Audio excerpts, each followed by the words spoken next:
really embodies the word courage. He and 13 of his colleagues in the Senate decided that they had to leave, to stop what was going on in Madison, to give us the time to get there, to let our voices be heard about all the injustice that was about to be perpetrated on the citizens of the state of Wisconsin. And they stayed out and they stayed strong, and they gave us time. They gave us time to organize, they gave us time to learn, they gave us time to work, and they did a true public service by going to Illinois.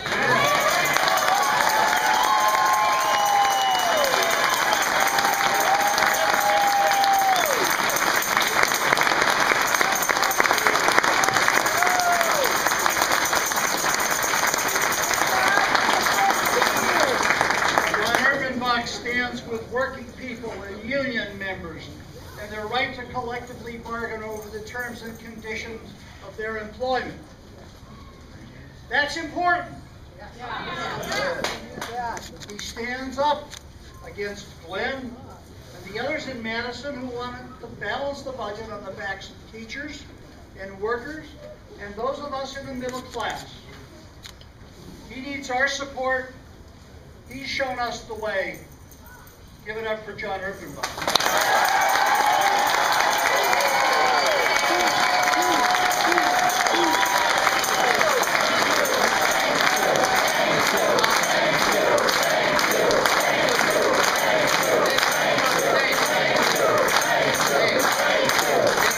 Thank you very much, Tanya. You are remarkable.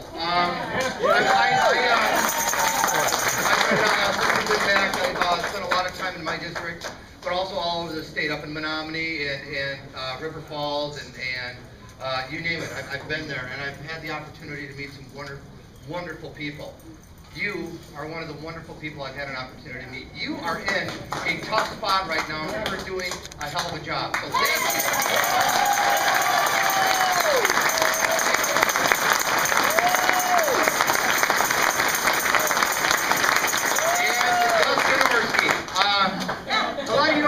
Gus and I used to work together. I used to work at TMJ for like 20 minutes, and that was when hopefully I don't offend anybody. That was when TMJ was actually a radio station, and they did what radio stations are supposed to normally do. So what Gus did, I really admire what you did. Really, truly remarkable. Thank you so much for coming out tonight and sharing your thoughts.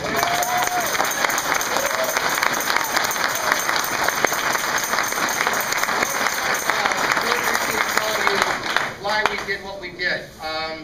When the governor introduced the budget repair bill, it was on a Friday, and what you normally do when it's not real good news in the world of politics is you introduce it on a Friday and hopefully it dies over the weekend. The governor apparently hadn't heard of something called the internet, and what happened was word on the budget repair bill spread, and it wasn't, oh, those Republicans this and oh, those Republicans that. It was Scott Walker wants to take over senior care. 91,000 of our senior citizens who built our schools, built our roads, made Wisconsin what it is today, they're on a program called Senior Care. It's a Wisconsin original. It's something that Democrats and Republicans campaign on. It's something that Democrat and Republican governors put together. It's something that Democrats and Republicans, when they campaign on, find the nearest senior citizen, take a picture, put it on the brochure, and talk about wonderful senior care. It's a program that saves our senior citizens money on their medication, and more importantly, it's a much better program than Medicare Part D. What Scott Walker wants to do is have our seniors on senior care apply for Medicare Part D first. That's going to cost them more money. It's a confusing program. It's a ridiculous program. Medicare Part D should actually be modeled after senior care. One person on the budget repair bill, because of Glenn and others like him, have given one person that authority to say who's going to be on senior care and who isn't, and that's Scott Walker. And that's not the way we do things in Wisconsin. That's not the way we do things. Another thing in the budget repair bill is something called Badger Care. It's a strong bipartisan program. Badger Care helps low-income kids and their families with health care. And also, we've expanded it to cover some other people under Badger Care. And the reason why we have to expand it, more and more people are eligible for Badger Care programs. They're working, they have jobs, it's because their companies are not providing health care anymore. And some of the largest corporations in this state. Walmart. Walmart. Walmart. When you apply for a job at Walmart and you don't make enough money, along with your job application, you get a Badger Care application. We are underwriting Walmart. Oh my God. Did you know that? And at the same time, what the Republicans want to do is give that authority over to Scott Walker to decide who can be and who can't be on Badger Care. And if you get kicked off of Badger Care, you're still going to be here. You're still going to get sick. Except rather than going to see a doctor, you show up in the emergency room and it costs us, the taxpayers, more money. Badger Care is the compassionate right thing to do, and it saves us money. Right. Scott Walker says he stands with the taxpayers. You're taxpayers too. You are taxpayers too. Believe it or not, public employees.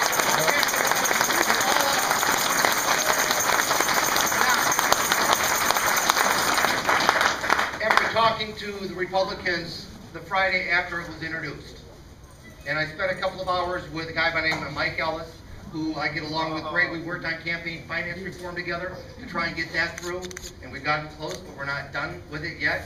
I met with Mike at his office outside of Madison called the Avenue Bar. It's on East Washington Avenue. It's a place where once in a while Mike will go and have dinner. So I met him there and spent a couple of hours with Mike and a couple of other Senate Republicans to talk about exactly why is it Governor Walker wants to go down this road when it comes to Medicaid, with our Medicaid program, and with the collective bargaining language. And they couldn't quite explain it. I know they had spent time with Governor Walker to try and come up with something different, but the governor wouldn't budge. Now, if you know the Senate Republicans, like I know the Senate Republicans, they tend to be a surly bunch. But more importantly, over the years, they have been an independent bunch. And it didn't matter if Scott McCallum were governor, or it didn't matter if Tommy Thompson were governor. They tended to have their influence, in some cases, in a positive way on legislation that would come out of the governor's office. Not this time. And I could not understand it.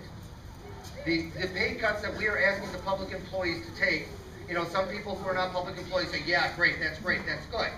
In Dane County, because there are a lot of public employees, it's a $260 million hit to Dane County's economy. Wow. It's a lot of fish fries. Yeah. That's a lot of money spent at the local hardware store. Yeah. That's a lot of money. But public employees agreed to do it, and I respect them for that. Wow. But then not to drop the collective bargaining language, I don't understand. Collective bargaining in and of itself does not cost the state or the cities or the counties or the school districts one thin dime. It does not cost us a dime to have you sit down and talk about your working conditions, talk about your hours, talk about your wages if you want to, talk about your benefits if you want to. It's all collectively bargained. We have class sizes the way we have them today, in part because of collective bargaining. And you don't have to be a union member to benefit from collective bargaining. So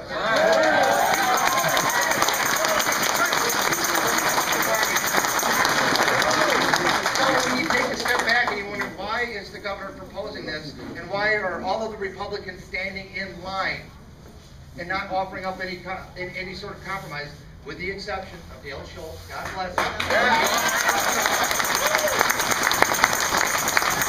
And to his credit, voted against what they did on the Senate floor. It became very, very clear that we were not going to be able to come up with any changes.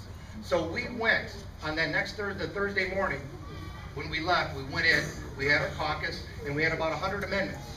And we were going to debate this because people weren't really aware of what was about to hit them. Right. They were not aware that we're talking about decades of bipartisan collective bargaining law on the books in the state of Wisconsin, gone in a 4 or 5 hour period. They didn't know that. The governor introduced it on a Friday. He wanted it on his desk the following Thursday to sign into law the next Friday. 1 week. And we're talking about decades worth of changes. And giving power over to one guy. You know, we're all for small government.